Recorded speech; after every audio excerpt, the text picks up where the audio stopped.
अब डेट को रीफाइनेंस करने के लिए और डेट इशू करना पड़ेगा, मतलब सरकारें बॉन्ड्स इशू करती हैं, इंडिया की गवर्नमेंट भी बॉन्ड्स इशू करती है, उस पर फिक्स इंटरेस्ट देती है, और इसी तरीके से यूएस भी बॉन्ड्स इशू कर रहा है और आगे करता रहेगा। अब अगर और बॉन्ड्स को इशू किया जाएगा तो उसे खरीदेगा कौन? लोगों को तो स्टॉक मार्केट में ग्रोथ दिख रही है, लोग सोच रहे हैं भैया मार्केट में पैसा लगा देते हैं। यूएस की मार्केट हर दिन हाई बना रही है और अपने ऑल टाइम हाई के आसपास चल रही है, तो अगर मार्केट इतना अच्छा रिटर्न दे रही है तो हम बॉन्ड्स में पैसा क्यों लगाएं? अब बॉन्ड्स में पैसा तब लगाया जाएगा जब बॉन्ड्स में अच्छे इंटरेस्ट रेट्स ऑफर किए जाएं। जैसे ही अगर फेड ने एक बार भी ये बोला कि हमें इंटरेस्ट रेट बढ़ाना पड़ेगा, तो अब ये समझ जाइएगा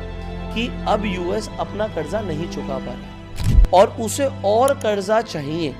डेट उठाना पड़ रहा है, तो इंटरेस्ट रेट बढ़ेंगे, और जैसे ही इंटरेस्ट रेट बढ़ेंगे स्टॉक मार्केट, बिटकॉइन सब कोलैप्स